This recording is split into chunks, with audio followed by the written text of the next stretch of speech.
नमस्कार शेतकरी मित्रांनो, स्वागत आहे आपलं सर्वांचं कृषी राज यूट्यूब चॅनलमध्ये. तर आपण बघणार आज पीक विम्यासंदर्भात महत्त्वाची बातमी समोर आली. उर्वरित 16 जिल्ह्यांतील शेतकऱ्यांना 75% पीक विमा वाटप सुरू. तर काय आहे सविस्तर बातमी बघूया या व्हिडिओच्या माध्यमातून. त्यापूर्वी तुम्ही जर माझ्या चॅनल जर नवीन आले असेल तर चॅनल सबस्क्राईब करा. व्हिडिओ लाईक करायला विसरू नका रोजच्या रोज अशाच बातम्यांसाठी. महाराष्ट्रातील शेतकऱ्यांसाठी एक महत्त्वाची बातमी आली आहे. 3 जून 2024 रोजी उर्वरित 75% पीक विमा वाटपाची प्रक्रिया सुरू करण्यात आली आहे. राज्य सरकारने जिल्ह्यानुसार यादी जाहीर केली आहे. आता शेतकऱ्यांनी त्यांच्या नावाची यादीत पडताळणी करावी.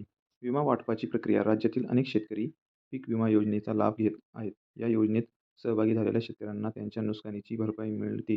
गेल्या काही महिन्यांमध्ये अनेक ठिकाणी हवामानामुळे शेतीचे मोठे नुकसान झाले आहे. या नुकसानीची भरपाई देण्यासाठी राज्य सरकारने पीक विमा योजनेत उर्वरित 75% रक्कमाची वाटपाची प्रक्रिया सुरू केली आहे.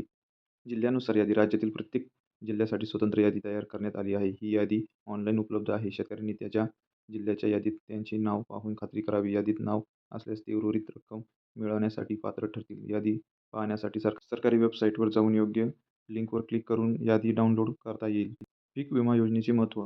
पीक विमा योजना शेतकऱ्यांसाठी अत्यंत महत्त्वाची आहे. ही योजना शेतकऱ्यांना त्यांच्या पिकाचे नुकसान झाल्यास आर्थिक मदत करते. त्यामुळे शेतकऱ्यांचे नुकसान कमी होते आणि त्याचा पुनरुज्जीवनासाठी मदत मिळते.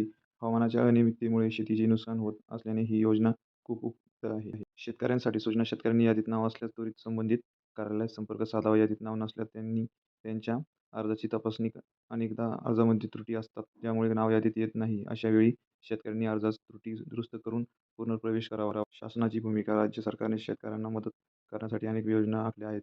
पीक विमा योजना त्यातील एक आहे. शासनाच्या या प्रयत्नामुळे शेतकऱ्यांना आर्थिक सहाय्य मिळत आहे. भविष्यातही शासनाने अशीच मदत देण्याची तयारी केली आहे. ही होती शेतकरी मित्रांनो सविस्तर बातमी. तर आपल्याला व्हिडिओ आवडला असेल तर व्हिडिओ लाईक करा, चॅनलला सबस्क्राईब करायला विसरू नका. रोजच्या रोज अशा शेतीविषयक माहितीसाठी व बातम्यांसाठी. धन्यवाद शेतकरी मित्रांनो.